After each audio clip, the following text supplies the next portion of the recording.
In addition to the previous classes, we'll look into further ratios. The video today that would be posted deals mostly on the activity ratios and how the return on capital employed and shareholders funds and total assets. So we'll see one by one. So here you find the sum. There are information given, and from the following informations you need to calculate the return on capital employed, return on shareholders funds, and return on total assets, right? So you must understand what is capital employed. So what are all the items that we would take from the capital employed and the shareholders funds and the total assets, right? So total assets, it's all both tangible and intangible, but the given sum, we have two assets. One is the fixed asset and the current asset. And here you have share capital, reserves, debentures and creditors. So you need to identify what are all the items that comprises of shareholders funds and what are all the items that we take for the calculation of capital employed. So the very first ratio we need to calculate the capital employed, return on capital employed. And this sum, they have given the profit before tax, which is 1,20,000, and they have given tax rate, which is 40%. Right? We all know that tax is normally taken after you pay the interest. Right? So that is profit. This is profit before taxes. This profit before tax, it is after paying the interest. Right? So when you are calculating profit after tax, you need to add this 40 percentage, right? And then subtract the tax rate, and then you calculate, you will get the profit after tax. So there are certain ratios which will include only profit after tax. In such cases, you need to subtract these 40 percentage on this 1,20,000, then find out profit after tax. So the very first one is return on capital employed. So what we need to have for the return on capital employed, the formula is you need to have the profit after tax plus interest plus tax amount divided by the capital employed into 100. But this sum we have already given profit before tax, in the sense this is both profit after tax plus tax. So here we have taken, since the sum itself given profit before tax, we are directly taking 1,20,000. With that we need to add the interest part of it, so which is 10 percentage on 6 lakhs debenture. So that comprises of 60,000 interest we have to add for the numerator. So we get 1,80,000. So what are all the capital employed? Capital employed, we get the the share capital, the reserves, and the long-term debts. We have not taken creditors. So you take 1 lakh plus 2 lakh plus 6 lakh, we get 9 lakh. So return on capital employed. So be very sure how we calculate the capital employed. In case if the preference shares, if this some preference share was not given, in case preference share is given, then you ought to include the preference share also. So return on capital is, this is the profit before tax plus the interest divided by the shareholders funds, or we can say this is the capital employed into 100. So we get 20%. So return on shareholders funds. So return on shareholders funds, in this sum you see this ratio requires profit after tax and the shareholders funds. So shareholders funds, here we take only the equity capital and the reserves. That alone makes shareholders funds. We will not take debentures. So how do we calculate profit after tax? As I said in the beginning of the sum itself, profit before tax, and find out the 40 percentage of the tax rate. You get 48,000. This 48,000 is 40 percentage on 1,20,000. You get for profit after tax, which is 72,000. Okay. So shareholders funds, as I said, it is only the share capital and reserves. Those are the only detail given from the sum. So we take the shareholders funds. So return on shareholders funds, how much is the shareholders funds to the return, right? So the we have to take the profit after tax, which is 72,000 divided by 3 lakh. We have 24 percentage. So 24 percentage on the shareholders funds, we get the net profit. So return on total assets. So total assets, always remember, we have to take the whatever is given return on total assets. current ratio or turnover. So we have to take the second half of what is normally given. So return on total assets, there is a fixed asset to total asset ratio. So total asset, fixed asset will go to a numerator, total assets will come to a denominator. So this sum they have given return on total assets. So return on total assets, we must check what is actually the return that we get to the total assets, right? So here we have taken, right, shareholders funds. So for every 3 lakh of the shareholders funds, we get a profit after tax only 72, which is hardly 24%, right? And similarly to the total assets, for the total assets we calculate, we get lesser than that, which is only 7.2%, right? So this is how we calculate the ratios which are for the shareholders total assets and capital employed. So what you need to know, how you add shareholders funds, how do you identify the capital employed, right? And the next sum you see, the next sum is about the stock turnover ratio. So here, this sum, they have given a trading account of Mr. Murugan. So we need to find out stock turnover ratio. So trading account, you have a opening stock, purchase, carriage, and you have sales, closing stock, and you found out the gross profit. So what is the stock turnover ratio? Stock turnover ratio is you need to identify the cost of goods sold divided by the average stock, right? So what is cost of goods sold? Either way you can find out cost of goods sold, whether you can find out from the opening stock plus purchase minus closing stock.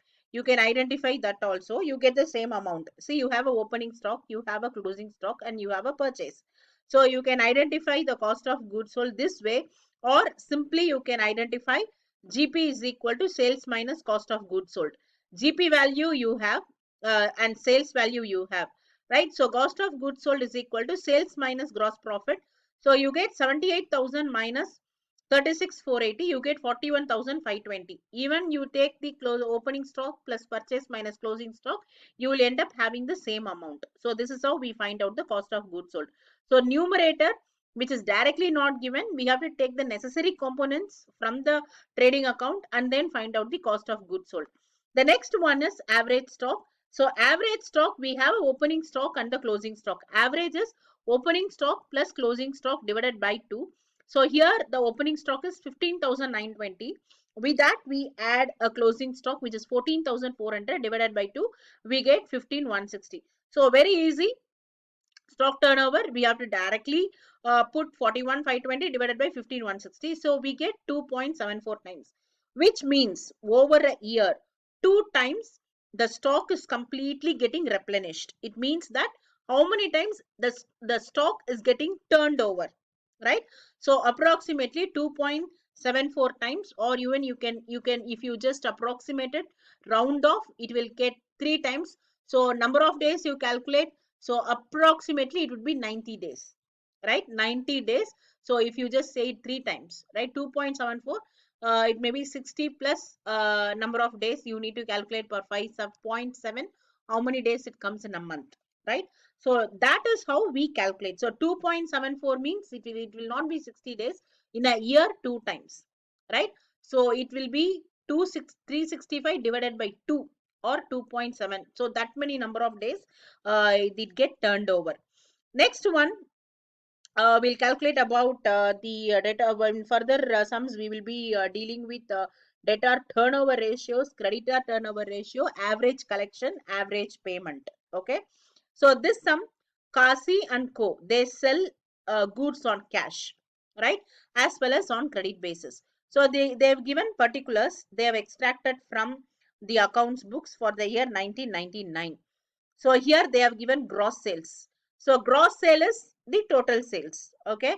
Out of which they have given cash sales. Cash sales, this gross sales included in the gross sale.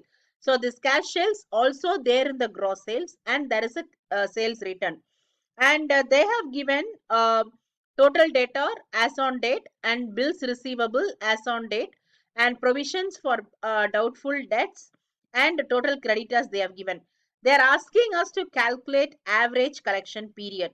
Always remember, average collection period, we mean within how many days we collect our payment from the debtors. Who are all the debtors? Debtors are none other than your customers to whom you make a sales on the credit. So you have a credit period. So within that period, how do you effectively make your data your customers when they get goods on credits, within how many days they are able to pay you, right? So that is what we say from a company perspective, it is a collection. So whenever we say collection, it means we are talking about the credit sales correct collections. Whenever we talk about the payments, right, we are talking about the suppliers. We have taken goods for the production purpose, we made a purchase, right, we made a credit purchase. So whenever we say it is a payment, we mean the credit purchase. So that we take average payment period, so that will take the creditor turnover ratio.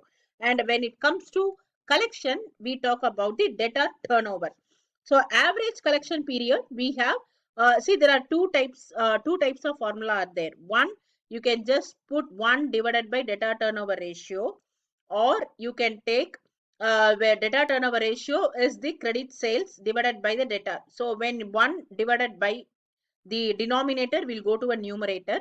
So debtor plus bills receivable divided by net credit sales for the year into number of working days. See, number of working days, sometimes they mention 360 days in a year, or sometimes if it is not mentioned, you can calculate 365 days, nothing wrong in it. But if it is mentioned in the sum, what are the number of days they have mentioned, try to take those.